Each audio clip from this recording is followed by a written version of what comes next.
Bonjour, c'est Élise, je suis chargée de communication pour Handicap International. Je suis basée à Bruxelles et cette semaine je suis à Goma, au Nord Kivu, au Congo.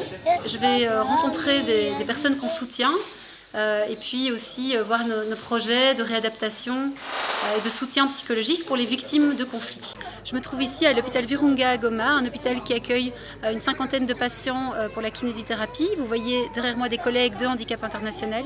On va rencontrer Héritier, qui est un jeune homme qui a été touché par des balles chez lui en fait dans son sommeil. Il a été attaqué, il a été transféré ici à Goma et une kiné l'aide en fait à retrouver de la sensibilité au niveau des nerfs. Là je suis avec Josué, on est sur la route, on va vers Rutshuru et on est bloqué depuis 1 heure.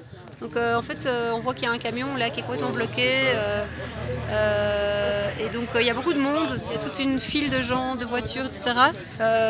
C'est dégagé, on va partir. C'est dégagé, on va pouvoir y aller je crois. Hein. Enfin après 1h30 on était un peu bloqué.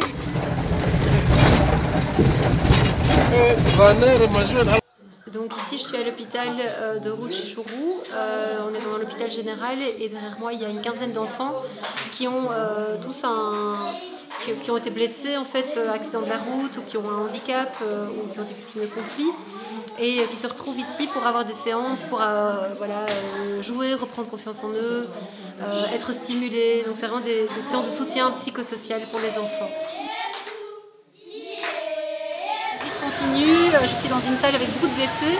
Handicap International aide les patients ici pour la réadaptation. Ils ont déjà soigné, aidé plus de 700 patients.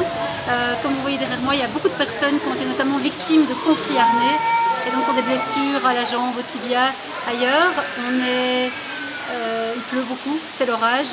Voilà, ils sont vulnérables parce que la plupart sont délaissés par soit leur mari, et certains délaissés par leur famille qui pensent qu'ils sont devenus des vauriens, qu'ils sont déjà invalides peut-être pour la société, qui se disent que ces femmes deviennent une charge.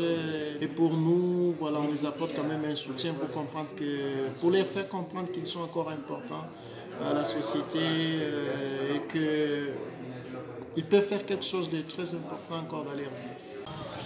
Voilà, donc là on termine la mission, on va quitter Rutshuru pour retourner à Goma. Il y a environ 2 heures de route, mais à l'aller on a pris 4 heures, donc on ne sait jamais trop. C'était une mission super intéressante, même si le contexte reste très dangereux. Il y a vraiment de gens qui souffrent, qui ont besoin de soins de réadaptation, qui ont besoin de soutien psychosocial, qui ont besoin d'aide et qui sont encore trop souvent victimes de violences. Voilà, donc merci d'avoir suivi la vidéo et à bientôt. Kitembea kwa miguu juu ya maji bahari. Yesu alipoona wakafadhaika sana. Yesu akawaambia, jipeni moyo nyinyi.